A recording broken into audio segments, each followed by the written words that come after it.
Il y a quelques jours, j'ai lu un commentaire de quelqu'un qui disait qu'il aimerait créer la plus grande école de cinéma en Afrique centrale. C'était une idée louable, on en a vraiment besoin. Ce serait quelque chose qui va aider beaucoup de personnes à se former et à percer dans ce domaine. Mais cette personne a dit quelque chose qui a attiré mon attention. J'aimerais aller me former au Nigeria dans les années à venir. Ok, ça veut dire que rien n'a encore commencé et la personne a dit qu'elle aimerait créer la première et la plus grande école de cinéma. Donc, tu n'as pas encore créé l'école en elle-même. Tu n'as pas pu la classer dans le classement de ton pays. Encore moins de la sous-région. Vous êtes d'accord avec moi? Comment ça se fait que pour toi, tu veux directement aller au niveau 100 alors que tu n'as même pas commencé le niveau 0? C'est vraiment, vraiment intriguant. Ça, c'est bonsoir à tous. Tout dépendra de l'heure à laquelle vous verrez cette vidéo. Je suis Sidonie Ako, spécialiste en e-commerce, développeuse, chercheur en intelligence artificielle et chef d'entreprise. Aujourd'hui, je vais te parler du MVP. Il s'agit du produit minimum viable.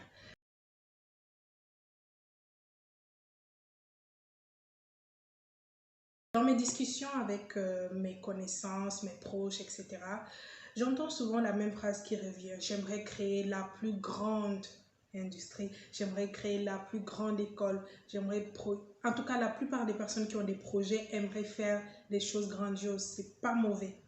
Mais d'un autre côté, ça pose un réel problème quand la personne n'arrive pas à commencer par des simples étapes, si je peux le dire comme ça. Aujourd'hui, je vais vous parler brièvement de l'histoire de Facebook.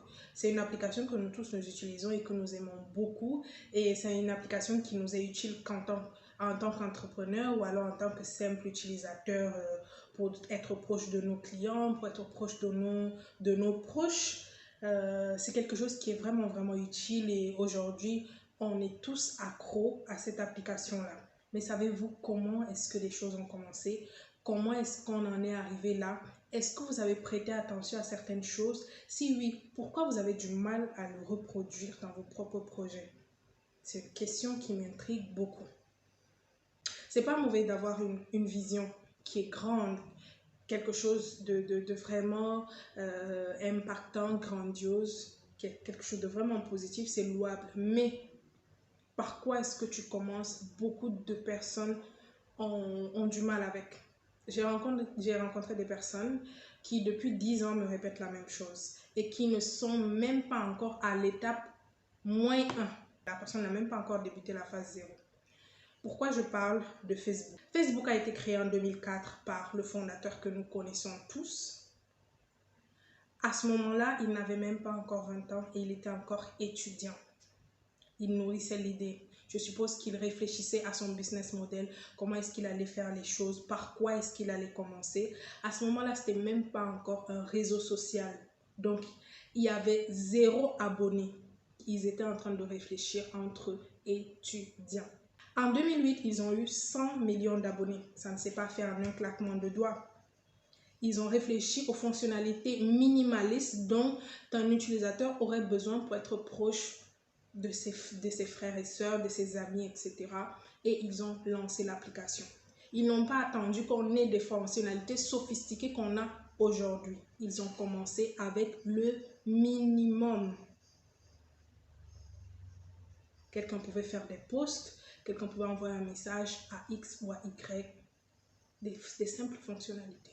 Par la suite, l'entreprise a commencé à prendre de la valeur et au fil des années, ils ont également continué à développer leurs applications, leur application Facebook principalement, avec de nouvelles fonctionnalités ou alors ils essayaient d'améliorer les fonctionnalités existantes. En 2012, on constate que voilà, les choses s'améliorent de plus en plus. Ils ont 1 milliard d'utilisateurs. Ils se sont donc permis de racheter Instagram.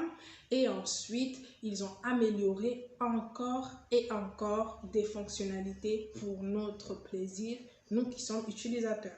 À partir d'1 milliard d'utilisateurs, ils ont jugé bon de lancer la phase des publicités. À ce moment-là, on pouvait, au moyen de sa carte bancaire, payer certains services pour atteindre des clients d'une partie du globe, par exemple. En 2014, ils ont acheté WhatsApp et ainsi de suite. Vous voyez que l'application a toujours de nouvelles fonctionnalités et tout récemment, le fondateur a encore annoncé de nouvelles fonctionnalités concernant l'application WhatsApp. À ce moment-là, si le fondateur attendait d'avoir WhatsApp, Instagram et les fonctionnalités aussi poussées de Facebook, pensez-vous que ces personnes auraient pu entrer en bourse, gagner en valeur, gagner en notoriété, avoir des milliards et des milliards d'utilisateurs? Ça aurait pu se faire? Croyez-vous? Je ne pense pas. Donc, si tu es entrepreneur ou alors un aspirant à l'entrepreneuriat et que tu n'arrives pas à accepter les faibles commencements, il y a de fortes chances que tu ne fasses pas longue route. Si tu n'arrives pas à comprendre qu'il y a des étapes, ce sont des escaliers à gravir étape après étape, ça sera compliqué pour toi. Je le dis parce que dans notre entourage, entre Africains, on se connaît. Quelqu'un a commencé une petite chose, toi, son voisin, qui a zéro dans ton compte, qui passe son temps à demander ou alors à demander du crédit ou alors à demander de l'argent à gauche, à droite, toi, tu vas venir dénigrer son projet qu'il a quand même eu le courage de lancer. Moi, j'ai beaucoup de respect pour les vendeurs ambulants, des personnes qui se battent, qui essayent de faire des choses, qui se frottent à l'entrepreneuriat, sur le terrain, qui transpirent, qui essayent des choses. Je vais dire, n'ayons pas honte, n'ayons pas peur de commencer par de petites choses. J'ai vendu des légumes au marché. J'ai vendu du maïs grillé. J'ai vendu des arachides. J'ai vendu du caramel. J'ai vendu plein de petites choses. J'ai nettoyé le sol des gens. Je vais dire, j'ai été ménagère chez les gens. J'ai été nounou. J'ai fait plein de petits boulots parce que j'en avais besoin à un moment donné et j'avais besoin d'apprendre certaines choses. J'ai travaillé pour certaines personnes contre un salaire minimal. Mais je savais ce que je voulais acquérir et je savais où est-ce que je voulais aller. Il y a des personnes qui ne veulent pas apprendre. Pour elles, elles pensent que le peu qu'elles ont dans leur cerveau est largement suffisant pour affronter la vie. Non, il n'y a pas d'âge pour avoir une certaine connaissance. Il n'y a pas d'âge pour apprendre. Il y a certaines personnes, quand on leur demande « Ouais, va te former », la personne va te dire « Non, je n'ai plus l'âge d'aller m'asseoir sur les bancs ». C'est vraiment... Moi, ça me fait rire. Ça me fait rire. Et c'est ces mêmes personnes qui vont venir empoisonner certains parce qu'elles voient ces personnes-là réussir. Quand vous allez entendre que ces personnes ont des millions désormais, ça va réveiller vos sens comme si c'était tombé du ciel. Il y a des étapes. La vie, ça ne ment pas.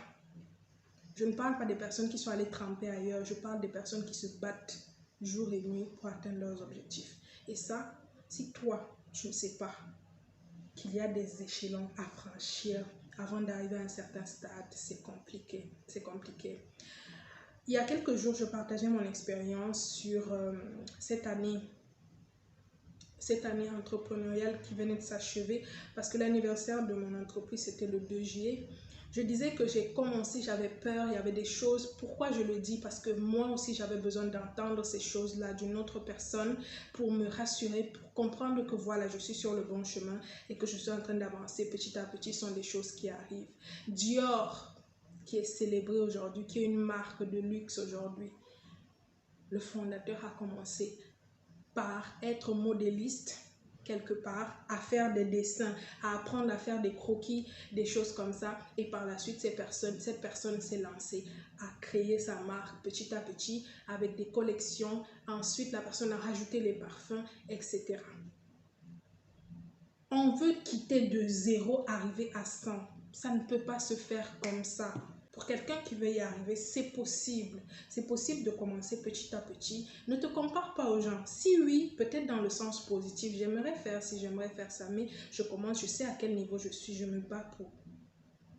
Mais si c'est comparaison du genre, oh, tel te dépasse, ce que tu as fait, c'est vraiment nul. Je connais des personnes qui ont de très bonnes idées, mais malheureusement, elles attendent d'avoir 100% avant de se lancer.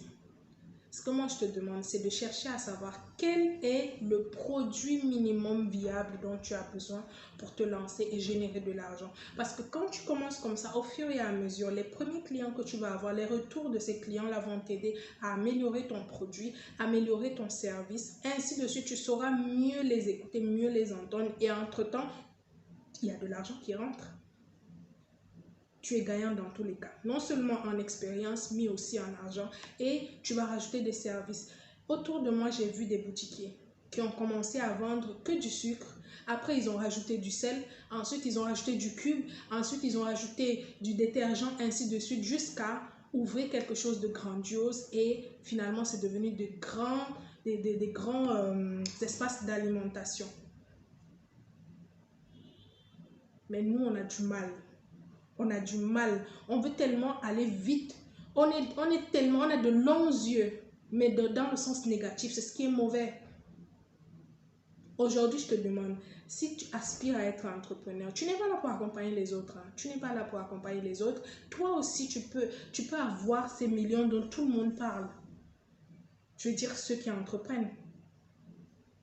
Cherche quel est le produit minimum viable. Dans la prochaine vidéo, je te donnerai encore plus de détails sur les débuts. J'insiste sur les débuts parce que beaucoup, non seulement ils ont peur de se lancer, mais dès qu'ils se lancent, ils sont pressés. Ils sont pressés. Pourtant, il n'y a pas feu en fait. Il n'y a pas feu tant qu'il y a la vie. Tu as le temps devant toi. Il faut aller à ton rythme, petit à petit, et les choses vont se faire.